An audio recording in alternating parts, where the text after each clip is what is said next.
আজকে সূরা রূম এর 21 নম্বর আয়াত তিলাওয়াত করেছি। আল্লাহ তাআলা এই আয়াতে বলেছেন যে ওয়ামিন আয়াতিহি আন খালাকা লাকুম মিন আনফুসিকুম আজওয়াজা।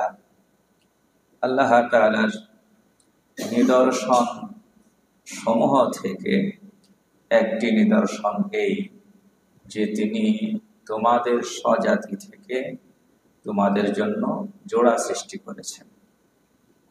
তোমাদের স্বজাতি থেকে, অর্থাৎ তোমরা যেমন মানব, এই তোমাদের এই জাতি থেকেই তোমাদের জন্য জোড়া তৈরি করা হয়েছে, সঙ্গী তৈরি করা হয়েছে।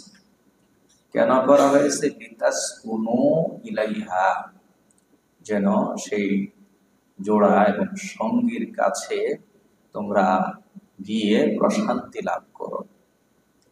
ওয়াজাআলা বাইনাকুম মাওয়াদ্দাতাও ওয়া রাহমা, এবং তিনি নিজের কুদরত দিয়ে তোমাদের মাঝে ভালোবাসা এবং সহৃদয়তা সৃষ্টি করে দিয়েছেন।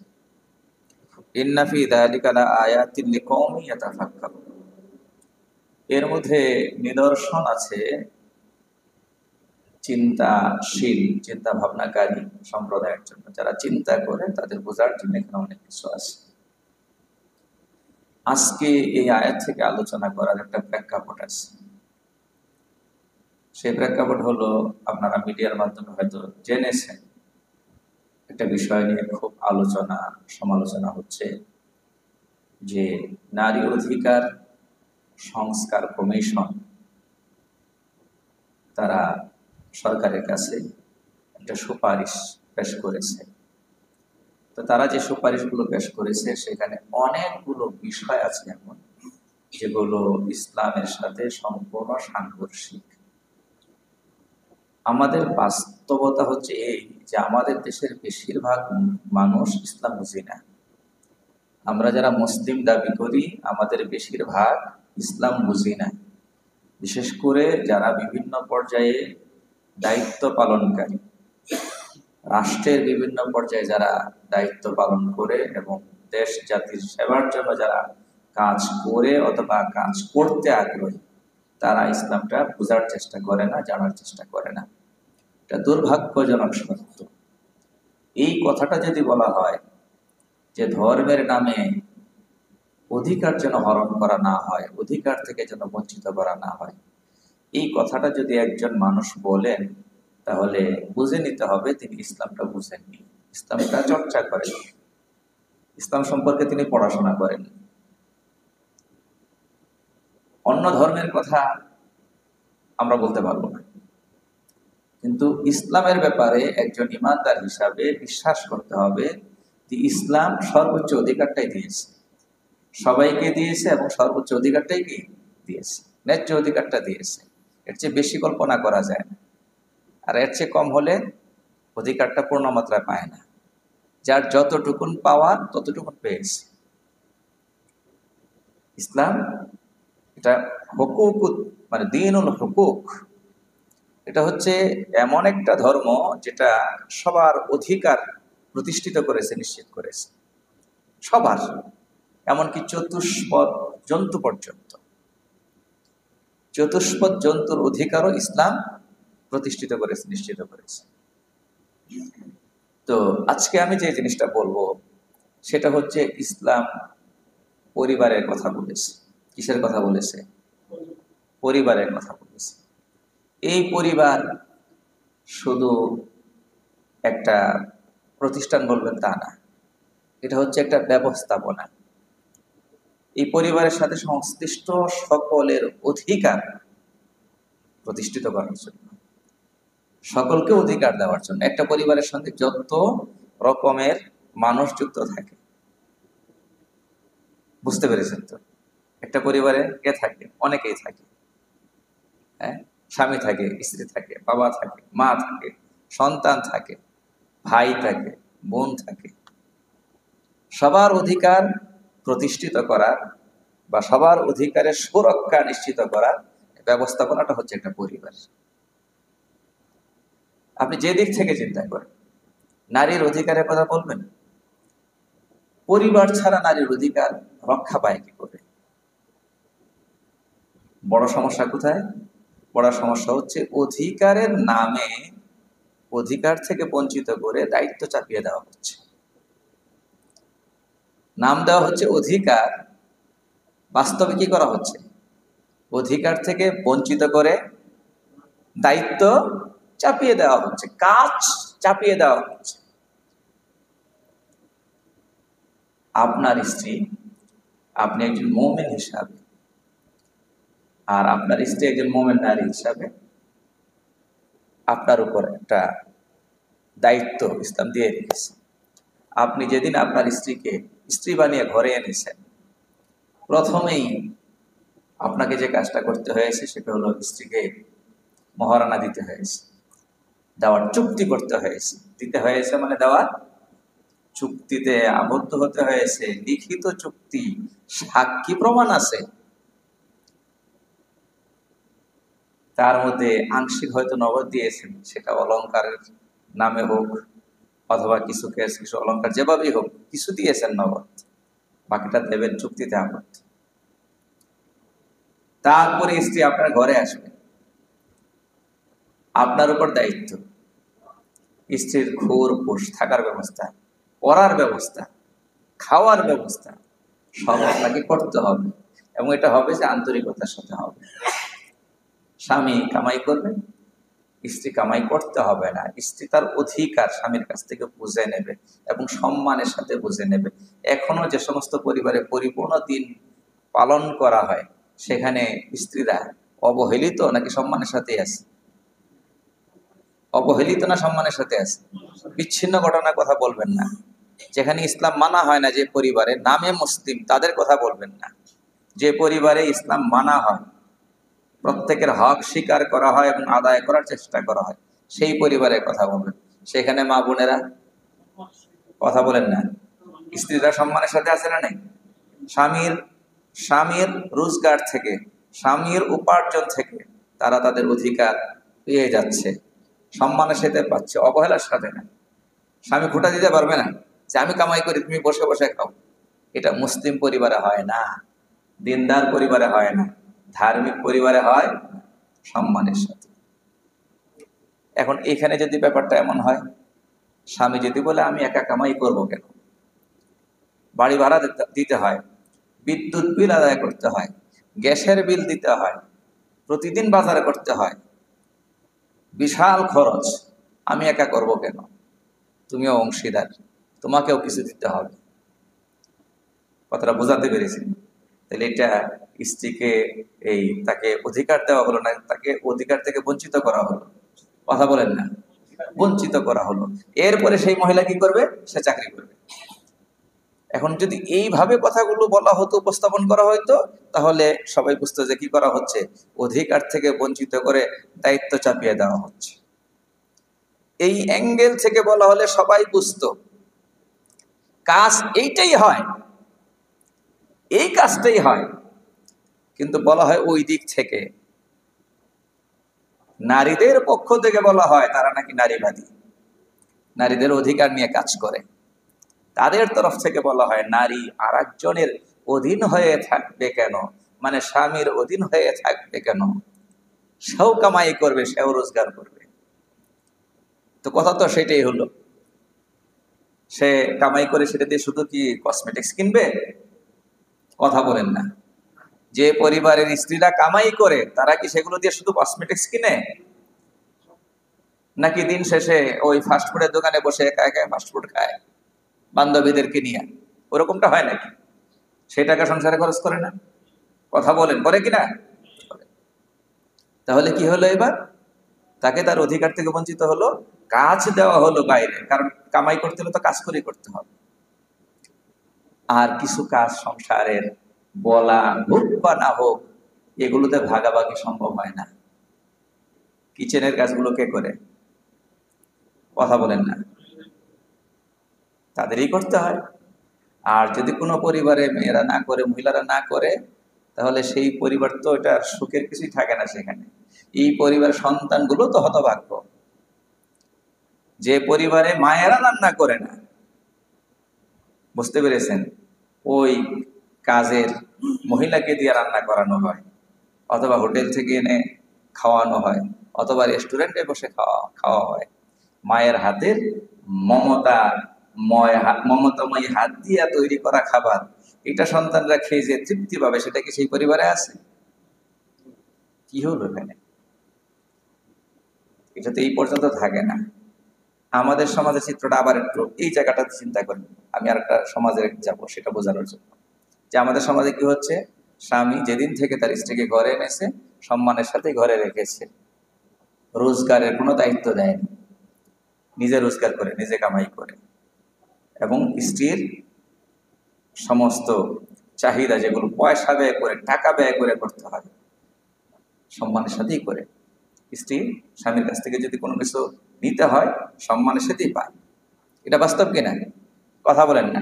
আচ্ছা, তাহলে রানীর মতো ঘরে থাকলো, অধিকার নিয়ে থাকলো, ছেলে পেলে মাকে ঘরে পেল, মায়ের হাতের রান্না খেলো, এবং একটা সময় পর্যন্ত মায়ের কাছে পড়লো, লিখলো, শিখলো, পড়ালেখা শিখলো।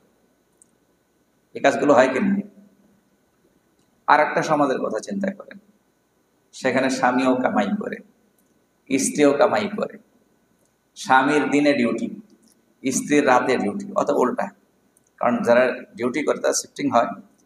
স্বামীর রাতে ডিউটি, স্ত্রীর দিনে ডিউটি, দুজনেরই কামাই করতে হয়। স্বামী অফিস করার জন্য যখন বের হয়, কথা বুঝতে পেরেছেন, গেটে যাওয়ার পরে দেখি স্ত্রী ডিউটি শেষ করে ঘরে ঢুকছে, বাসায় ঢুকছে। আবার স্বামী যখন ডিউটি করে ফিরবে, তখন দেখবে যে সকাল 6টা স্ত্রী বের হচ্ছে, সকাল 7টা স্ত্রী বের হচ্ছে। দেখা কোথায়? বলেন না? সেটাও তো পরিবার। আচ্ছা, ওই পরিবারগুলো টিকবে কতদিন? এই যে স্বামী স্ত্রী বন্ধনটা, সেখানে কতটা নড়বড়ে হওয়ার সম্ভাবনা? শুধু সম্ভাবনা না বাস্তবতা? বাস্তবতা।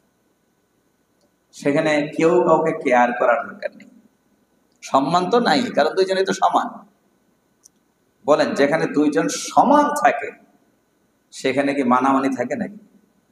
এখন এইটাকে যদি বৈষম্য মনে করা হয়, মাঝখান দিয়ে আর একটা কথা বলছি, তাহলে এটা হলো বাস্তবতা বিবর্জিত চিন্তা।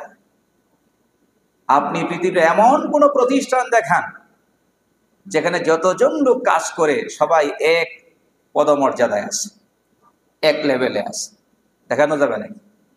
কথা বলেন। আপনারা এখানে যারা আছেন সবাই কোনো না কোনো প্রতিষ্ঠানে আছেন না নেই? তা আপনারা যে যে প্রতিষ্ঠানে আছেন সবার লেভেল এক না বেশ কম আছে? তো এটা কি বৈষম্য মনে করা হয় না? যে একজনের চেয়ার বড় হবে কেন আর একজনের চেয়ার থাকবে না কেন? অনেক সময় অনেকের কি নাই? বলেন না, একটা প্রতিষ্ঠানে যারা চাকরি করে সবার চেয়ার আছে না?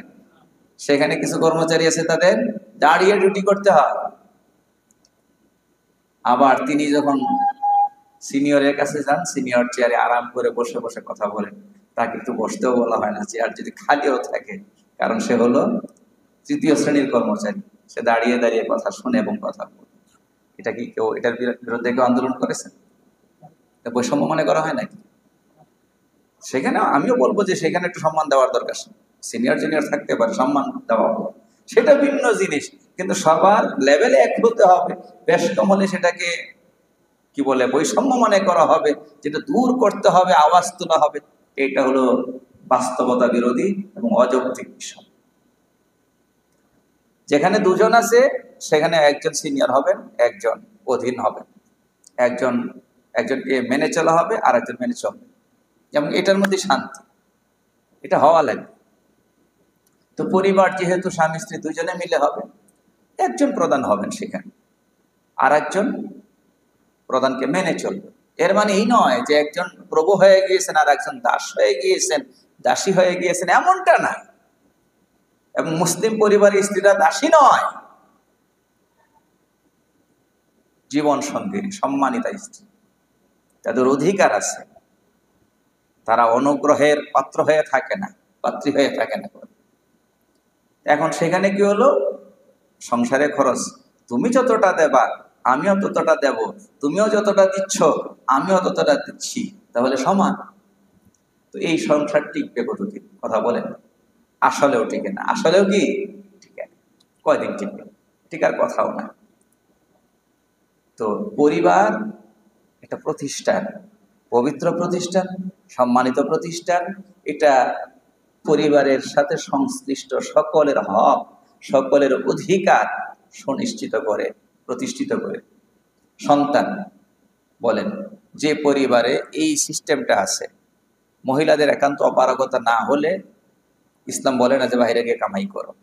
একান্ত অপারগ হলে, উপার্জনকারী কোনো পুরুষ নাই সেই পরিবারে, সেই ক্ষেত্রে মেয়েদেরকে বলা হয়েছে যে বাইরে যেতে পারো, কামাই করতে পারো। কারণ মহিলাদের ঘরে থাকার মধ্যে তাদের জন্য নিরাপত্তা, তাদের শান্তি, তাদেরকে আল্লাপাক বানিয়েছেন এরকম করে রোজগার করার মতো, তাদের শারীরিক ঘটনটা আল্লাপাক ওইরকম করে দেন। জোর করে করলে তো কত কিছুই করা যায়। জোর করে আপনি যদি খাটান তাহলে তো আপনার 6 বছরের বাচ্চাকে খাটাইতে পারবেন। জোর করে খাটালে তো আপনি ওই যে 85 বছরের বয়সের বৃদ্ধ বাবাকেও খাটাতে পারবেন। তো নারীকে আল্লাপাক যে দেহ গঠন দিয়া দুনিয়াতে পাঠিয়েছেন, এটা ঘরে থাকার জন্য। তিনি ঘরে থাকবেন, সব মানুষে থাকবেন। হ্যাঁ, একান্ত অপারগত হলে তিনি রোজগার করবেন। ঘরে থাকলে বেনিফিট বেশি। কেমনে বেনিফিট? ঘরে থাকলে তার মানে অতিরিক্ত কষ্ট করতে হলো না, অতিরিক্ত চাপ নিতে হলো না, অতিরিক্ত প্রেশার নিতে হলো না। তারপরে সন্তানদের হক আদায় করতে পারলো, সন্তানদেরকে সময় দিতে পারলো, সন্তানদেরকে যতটা আদরে বড় করার দরকার।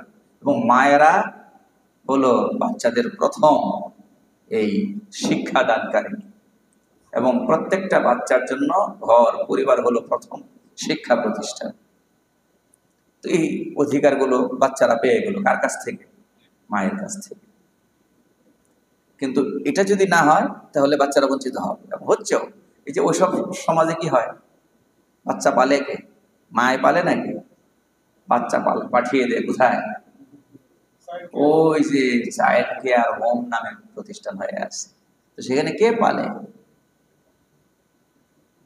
তো বাচ্চাদেরকে তাদের অধিকার থেকে বঞ্চিত করা হচ্ছে, স্বামীকে তার অধিকার থেকে বঞ্চিত করা হচ্ছে। একটা চমৎকার কথা খেয়াল করবেন। আমি এই জন্য বলেছিলাম, আমরা মুসলমানদের আজকালের সবচেয়ে বড় সমস্যা হলো আমরা ইসলাম বুঝি না, কোরআন পড়ি না। আল্লাহ কোরআনে কি বলছে? জোড়াটা কেন বানালাম? লিতাসকুনু ইলাইহা, যেন জোড়ার কাছে এসে প্রাণ জোড়াতে পারো। আচ্ছা, একজন স্বামী সারাদিন কর্মক্লান্ত থাকে, বাইরে কষ্ট করে, এরপর সন্ধ্যায় হোক বিকালে হোক, যখন ঘরে ফিরে, হোক না দুপুরে, যে কোনো সময় ঘরে ফিরে, স্ত্রী যদি ঘরে থাকে, স্ত্রী যদি কলিং বেলের শব্দটা শুনে দরজাটা খুলে স্বামীকে গ্রহণ করে, বরণ করে, বলেন দেখি বাইরের যে ক্লান্তি কষ্ট, এটা কি থাকে না দূর হয়ে যায়? স্বাভাবিকভাবে কি হয়েছে? দূর হয়েছে। সেটা যখনই ফিরে। এই পরিবার ব্যবস্থা যদি না থাকতো তাহলে মানুষ মেশিনের মতো হয়ে যেত। এরপর স্ত্রীদের একই কথা, তারাও তো ঘরে থেকে তাদের জায়গা থেকে তারাও কষ্ট করেন, করেন কি করেন না? ওই যে রান্না বান্না করে, তারপরে বাচ্চাদেরকে লালন পালন করেন, কষ্ট করেন। তো তারাও যখন স্বামীর চেহারা দেখে, স্বামীর মুখ দেখে, তাদেরও সমস্ত কষ্ট কি ভুলে যায়। এত কষ্ট করে রান্না করলো, স্বামী খাওয়ার পরে যদি বলে মাশাআল্লাহ তরকারিটা অনেক স্বাদ হয়ে গেছে, আজকের খাবারটা খুব তৃপ্তি সহকারে খেতে পেরেছি, সব কষ্ট ভুলে যায়, এত কষ্ট করে রান্না করলাম। এই যে একটা তৃপ্তি। আরে এই মহিলা যদি চাকরি করে বিমানবালা, সেখানেও তো খাওয়াচ্ছে, পরিবেশন করতেছে কাকে? কথা বলেন না, পরপুরুষকে। তো ওটা নাকি খুব অধিকারের সিস্টেমে পড়ছে, কারণ সেখানে কামাই করে, তো ওটা অধিকারের ভেতরে পড়ছে। আর এই মহিলাটাই যখন নিজের ঘরে রান্না করে এবং নিজের সন্তানের জন্য রান্না করে, নিজের স্বামীর জন্য রান্না করে, এখানে নাকি তার অধিকার হরণ হয়ে যায়। কাজ তো একটাই, সেখানেও খাবার পরিবেশন করতেছে, এখানেও রান্না করে খাবার পরিবেশন করতেছে। জুলুম তো করার কথা বলা হয়। হ্যাঁ, যে পরিবারে রান্না বান্নার পরিমাণ বেশি, স্ত্রীর জন্য রান্না করার চাপটা বেশি হয়ে যায়, সেখানে তার সহযোগিতার জন্য অবশ্যই কি থাকতে পারে? হ্যাঁ, সহযোগিতার জন্য কাজের লোক নেওয়া যেতে পারে, কাজের মহিলা নেওয়া যেতে পারে। সেটা ইসলামও বলে, সেটা ইসলামও বলে। তো পরিবার ব্যবস্থাটা এটা নেয়ামত। কথাটা বুঝতে পেরেছে? তো এখানে এই জিনিসটা আগে ভালো করে বুঝতে হবে, কোনটা অধিকার আর কোনটা অধিকারের নামে দায়িত্ব সামলিয়ে দেওয়া। এটা আমরা আজকাল অনেকে বুঝতে চাই না। এরপরে আর একটা বিষয় যেটা বুঝতে হবে, যেটা নিয়ে খুব তুলপাড় হয়, এবং এই যে এখন যে সুপারিশগুলো পেশ করেছে নারী অধিকার সংস্কার এই কমিশনে, সেখানে হলো ছেলে এই মেয়ের দ্বিগুণ পাবে, মেয়ে অর্ধেক পাবে কেন, ছেলের অর্ধেক কেন পাবে? এটা তো ইসলামের বিধান নাকি বলেন? এবং প্রচলিত যে আইন আছে আমাদের দেশে, সেখানে ইসলামের এই বিধানটা ঠিক রাখা হয়েছে। বাবার সম্পত্তি থেকে, বাবার উত্তরাধিকার সম্পত্তি থেকে ছেলে যা পাবে মেয়ে পাবে তার কি অর্ধেক। এইখানে নাকি কি হয়েছে, মেয়ের অধিকারকে হরণ করা হয়েছে। তো এর মানে কি সমান দিতে হবে নাকি? পুরো বিষয়টা তো খেয়াল করতে হবে, লক্ষ্য করতে হবে। একদিক থেকে দেখলে তো হবে না, বুঝাতে পারিনি মনে। একদিক থেকে দেখলে হবে না। ওই যে বর যাত্রী অনেক মানুষ, সবাইকে বসানো হয়েছে, তারপরে বর এবং বরের সামনে আরো 2 জন বসে, সবার সামনে বড় প্লেট এসে গিয়েছে, খাবার এসে গিয়েছে, আসা নাই কার সামনে? বরের সামনে। এটা দেখে যদি বলা হ্যাঁ এটা একটা কথা হলো, বরকে অপমান করা হয়েছে। বরের উপলক্ষে সবাই খাচ্ছে আর বরকে এখনো দেওয়া হয়নি, এটা কি কথা হলো? এইটুক দেখে যদি মন্তব্য করে আর বাইরে এসে চিল্লাইতে দেয়, তা কি হবে নাকি? বরের জন্য তো স্পেশাল আসবে, আস্ত খাসি আসবে নাকি বলে, বিশাল ডিশ আসবে। তো সেটা তো অপেক্ষা করতে হবে। ইসলাম নারীদেরকে কতটা সম্মান দিয়েছে খেয়াল করেন। এই অর্থের ব্যাপারটা যদি আসে, সম্পদ বা টাকার ব্যাপারটা যদি আসে, এখানে দেখেন নারীদেরকে টাকা খরচ করার কোন রকম দায়িত্ব দেওয়া হয়নি। আবারও বলছি, অধিকার আর দায়িত্ব দুটা শব্দ আলাদা আলাদা, দুটার মিনিং আলাদা আলাদা, এবং দুটার প্রভাব অনেক দূর পর্যন্ত। নারীদেরকে টাকা খরচ করার কোন দায়িত্ব স্বাভাবিক অবস্থায় দেওয়া হয়নি, বরং তারা টাকা গ্রহণ করার অধিকার রেখেছে। ইসলাম দিয়েছে তাদেরকে, টাকা গ্রহণ করবে, তারা পাবে, তাদের প্রাপ্তির অধিকার আছে। এবার চিন্তা করেন, নারীর জীবনে মেইনলি 3টা স্টেপ। কয়টা? 3টা স্টেপ। বিয়ের আগ পর্যন্ত কন্যা, বিয়ের পরে স্ত্রী, বধূ, তারপরে একটা সময় আসে আর একটা স্টেপ আসে, সেটা হলো মা। এই 3টা স্টেপে দেখেন প্রথম স্টেপ কোনটা? কন্যা। যতদিন কন্যা কন্যা হিসাবে আছে বিয়ের আগ পর্যন্ত, ততদিন পর্যন্ত তার অধিকার বাবার কাছে। তার যত খরচ আছে, ভরণ পোষণের ব্যাপার আছে, ভালো থাকার ব্যবস্থা করার দরকার আছে, চিকিৎসার ব্যাপার আছে, শিক্ষার ব্যাপার আছে, যত ব্যাপার আছে সমস্ত ব্যাপারে খরচ করতে বাধ্য কে? বাবা।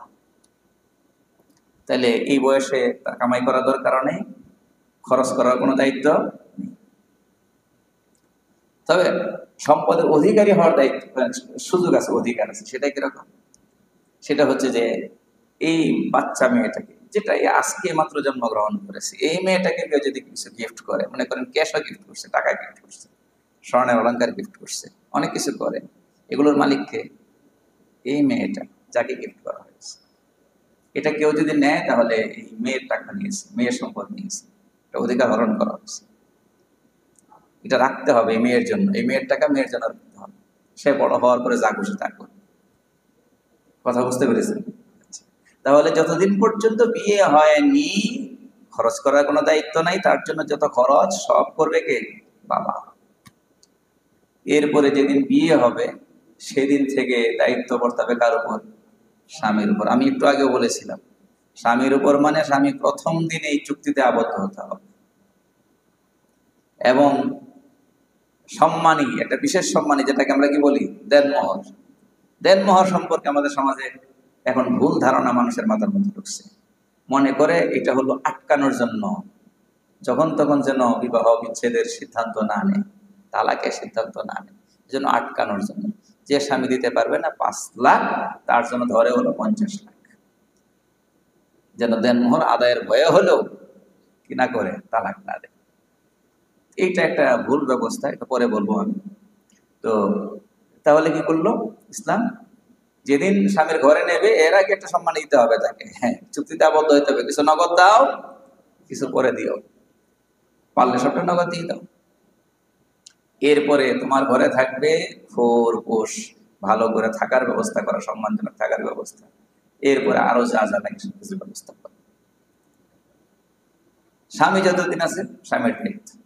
এরপরে যদি এমন একটা সময় আসে যে স্বামী হয়তো বেঁচে নেই অথবা বেঁচে আছে, এখন আর রোজগার করার মতো সক্ষমতা নেই, ততদিনে নিশ্চয় সেই স্বামী, সেই মহিলার কি আছে বলেন না, সন্তান আছে। এইবার দায়িত্ব করতে হবে কার উপর? সন্তানের উপর। এই যে স্ত্রী মহারানার টাকা পাইল, স্বামীর মহারানার টাকা স্ত্রী পাইল, এই মহারানার টাকার মালিক কিন্তু স্ত্রী, খরচ করার দায়িত্ব নেই, টাকার মালিক। এই টাকা যদি উনি ব্যক্তিগতভাবে কোনোভাবে বাড়াতে পারেন, সুযোগ আছে, বাড়ালেন, মালিক তিনি, খরচ করতে হবে না এক টাকা, ঠিক না? এইভাবে করে স্ত্রী, এগুলো নারী, নারী শুধু পেয়ে যাবে, পাইতে থাকবে, তার খরচ করার কোনো দায়িত্ব নেই। এখন অধিকারের নাম করে কি করা হয়েছে? তুমি কামাইও করবা দায়িত্ব, খরচও করবা দায়িত্ব, দায়িত্ব চাপিয়ে দেওয়া হচ্ছে। আর এটার নাম নাকি স্বাধীনতা। স্বাধীনতা হলো থেকে জীবন কয়লা হয়েছে।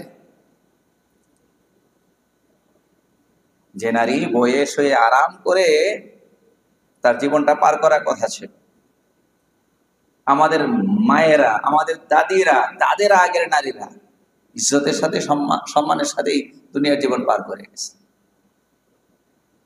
এক ভদ্র মহিলা তো একদিন আমাকে যে কোনো এক সূত্রে একটু পরিচয় আছে, একটু পরিচয় মানে এক সময় আমরা এক বিল্ডিং এ ভাড়া থাকতাম।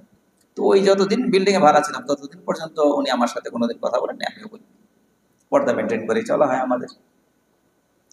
কিন্তু পরবর্তীতে উনি আমার নম্বর সংগ্রহ করে, ফোন নাম্বার সংগ্রহ করে আমার একদিন ফোন দিলেন, দিয়ে এক প্রসঙ্গে তিনি বলেন, পারিবারিক সমস্যার কথা বলতে গিয়ে বললেন যে এত কিছু করলাম সংসারের জন্য। উনি একজন চাকরিজীবী মহিলা, উচ্চশিক্ষিতা এবং চাকরিজীবী মহিলা। তিনি বললেন যে সারাটা জীবন এত কষ্ট করলাম, নিজে চাকরি করে, নিজে বাজার করে, রান্না করে, সব করে, এর মানে খুব অ্যাক্টিভ। এত কিছু করলাম কিন্তু কারো মন পাই নাই, কারো মন পাই নাই। আশ্চর্য কথা, এত কিছু করে বলে কি কারো মন পায় না। আর ইসলাম যে অধিকার দিয়েছে, সেই অধিকার যদি স্বামীও বুঝে, স্ত্রীও বুঝে, তাহলে মন না পাওয়ার কোনো কারণ আছে নাকি? কিছু না করেও মন পাচ্ছে, আর এখানে সবকিছু করেও মন পাচ্ছে না। এইটাই পশ্চিমা সমাজের চিত্র, এইটাই পশ্চিমা সমাজের চিত্র। কারো দায় কেউ নেয় না, কারো ঋণ কেউ স্বীকার করে না, সেটা শোধ করার চিন্তা করে না। নগদ যতদিন পেয়েছে ভোগ করেছে, নাই নাই শেষ। তোমাকে আমি স্মরণ করবো না, আমিও তোমাকে, তুমি আমাকে স্মরণ করবে না, আমিও তোমাকে স্মরণ করবো না। তুমি যাও তোমার রাস্তায়, আমি গেলাম আমার রাস্তায়। কয়েকদিন পরে পরে বিয়ে ভাঙ্গে, প্রত্যেকে নতুন জোড়া খুঁজে। বাস্তবতা কিনা? আগে সব। আর মুসলিম পরিবারে কি হয়, একসঙ্গে 30 বছর, 35 বছর, 40 বছর, 45 বছর, 50 বছর সংসার করেছে। এর ভেতরে যে কোনো সময় একজন দুনিয়া থেকে চলে গিয়েছে, কিন্তু মায়া আর মমতাটা এতটা রয়ে গিয়েছে, তৃতীয়টা সংসার করতে রাজি হয় না। কিসের কারণে? মমতার কারণে, মায়ার কারণে। এটাকে সৃষ্টি করে দেয়, এটা নিয়ামত কিনা, রহমত কিনা? একজনের প্রতি আরেকজনের এমন মমতা, এমন মায়া, এমন ভালোবাসা। এখন এই যে নারী অধিকার সংস্কার কমিশন আর যত কমিশন হোক, এখানে যে কাজটা করার দরকার ছিল সেটা হলো যে ইসলাম তো সবচেয়ে সুন্দর ব্যবস্থাটা দিয়ে রাখছে। ইসলাম যে অধিকারের কথা বলেছে সেটা তো সমাজে আদায় করা হচ্ছে না, সেই অধিকারটা তো দেওয়া হচ্ছে না। তো আমরা এই ব্যাপারে উদ্যোগ গ্রহণ করি, যেন ইসলাম যে অধিকারের কথা বলেছে সেই অধিকারগুলো যেন নারীরা পেয়ে যায় ঠিক মতো। মেয়েরা বাবার কাছ থেকে যা পাওয়া সেটা পাচ্ছে কিনা, কোনো পরিবারে মেয়ে অবহেলিত আছে কিনা, থাকলে বাবাকে সচেতন করতে কি উদ্যোগ নেওয়ার দরকার, কি ব্যবস্থা নেওয়ার দরকার সেটা করাবো। কোনো পরিবারে স্ত্রী অধিকার বঞ্চিত কিনা, স্বামী স্ত্রীর প্রতি অবিচার করছে কিনা, স্ত্রীকে যতটা সম্মানের সাথে রাখার দরকার সেখানে হেরফের করা হচ্ছে কিনা, মায়েরা সন্তানের কাছ থেকে যা পাওয়া সেটা পাচ্ছে কিনা, কথাটা বুঝাতে পারছি? কথাটা বুঝাতে পারছি? তাহলে ওই যে 1 ভাগ আর 2 ভাগ, এখানে বিষয়টা এরকম না। বিষয়টা হচ্ছে যে আসলে মাদেরকে যতটুকু দেওয়া হয়েছে এটাও দেওয়া হয়েছে তাদের সম্মানে, তাদের কি সম্মানে, কারণ তাদের খরচের কোনো জায়গা নেই। কিন্তু ভাইটা খরচ করতেছে, ভাইটা কি করতেছে? খরচ করতেছে, মায়ের জন্য করে, বাবার জন্য করে, হ্যাঁ, তারপরে নিজের স্ত্রীর জন্য করতে হবে, মানে তার করতে হবে, শুধু করতে হবে। এর মানে কি, আমি 2জনকে টাকা দিলাম, মনে করেন আমার 2টা সন্তান, 2জনকে টাকা দিলাম, একজনকে দিলাম 1000 টাকা, আর একজনকে দিলাম 500 টাকা। যারে দিলাম 500 টাকা তারে বললাম যে তুমি এই টাকা নিয়ে তোমার যা খুশি তা করলো, তা তুমি করো, সে সোজা করে চলে গেল, এটা রেখে দিচ্ছে। আর যারে দিলাম 1000 টাকা তার একটা লিস্ট দিয়ে দিলাম যে এই জিনিসগুলো কিনে নিয়ে আসো, 1200 টাকার লিস্ট দিছি। কত? কথা বলে না, দিছি কত? 1000 টাকা। আর 200 টাকা তুমি ম্যানেজ করে তারপর আনতে হবে। এখন এই আমাদের ভাই বোনের তো বাস্তব চিত্র তো এরকম, বোনকে 500 দেওয়া হয়েছে, বোনের তো কোনো খরচ নাই, আর ভাইকে যে 1000 দেওয়া হয়েছে তার তো 1000 হয় না। ঠকালো, ঠকানো হলো কোথায়? সব জায়গায় কি সমান করবে? সব জায়গায় কি সমান চলে না? এটা হলো বোকামি কথা। সমান না, ন্যায্য। এক হচ্ছে সমতা, আর এক হচ্ছে কি ন্যায্যতা। সব জায়গায় ন্যায্যতা, এটা হলো সুবিচার। সমান করলে সুবিচার হয় না, সমান করলে সুবিচার হয় না। সব জায়গায় সমান করা যাবে? মনে করেন মেয়ের কথা বাদ দিলাম, ছেলে আপনার 2টা আছে। এক ছেলের বয়স এই মাত্র 3 মাস, আর এক ছেলের বয়স হলো 6 বছর, ছোট বাচ্চা আপনার 2টা। এখন ঈদ আসছে, জামা কিনবেন। এখন ছোটটার জন্য যে মাপে কিনবেন, 3 মাসের বাচ্চার জন্য 6 বছরেরটার জন্য এই মাপে। সমান করলে তো এরকমই করতে হবে, আগে কিনবেন কোনটা? 3 মাসেরটা, কিনে এইটার মাপে আর একটা কিনতে হবে। কার জন্য? 6 বছরের জন্য। ও এটা গায়ে দিতে পারো অথবা কি করো, এটা হাত রুমাল হিসাবে বল, সমান। অথবা করতে হবে ওই দিক থেকে, ওই যেটা 6 বছরের ওটার জন্য আগে কিনবেন, কিনে এটার মাপে হুবহু এই কালার এই সব এই রেট কিনে কিনে কিনে দেবেন। আর একটা কয় বছরের জন্য? এই 3 মাসের বাচ্চার জন্য। ও এখন করতে না পারে, অপেক্ষায় থাকবো 6 বছর পরে গায়ে দেবে। এটা হলো সমতা। এটা কোনো চুক্তি আছে? কথা বলেন না। তো একজনের অসুখ হয়েছে, তার জন্য কি করা লাগবে? চিকিৎসার ব্যবস্থা করা। তো এই খরচটা কি পারপাসে? চিকিৎসা পারপাস। এটা কি তারে দেওয়া হচ্ছে না হাসপাতালে? হাসপাতালে আর ওষুধের দোকানে। এখন আর একটা সুস্থ, ওটার জন্য হাসপাতালের এতে কিছু টাকা দিয়ে আসতে হবে নাকি? নাকি ওরে ক্যাশ দিতে হবে, তুমি এটা রেখে দাও, দোয়া করে তোমার ওষুধ হোক, তারপর তুমি এটা খরচ করো। তাহলে তুই কি হবে? সমতা হবে, এরকম নাকি? সমতা কোথায়? এটা হলো অবাস্তবিক এবং অবৈজ্ঞানিক একটা কথা। সব জায়গায় হলো ন্যায্যতা, ন্যায্যতা। তো নারী এবং পুরুষ, আল্লাহ তাআলা যদিও বলছেন যে সমগোত্রের, এবং এটাই বাস্তবতা, কিন্তু তারপরেও নারীর দেহ গঠন একরকম, নারীর স্বভাব চরিত্র একরকম, পুরুষের দেহ গঠন আর একরকম, তার স্বভাব চরিত্র কি আর একরকম, তার চাহিদা একরকম, তার চাহিদা একরকম। অনেক দিক থেকে মিল আছে, কিছু কিছু জায়গায় কি আছে? ব্যবধান আছে। এখানে ন্যায্যতা হবে, সমান হতে পারে না। ইসলামী ন্যায্যতার কথা বলি।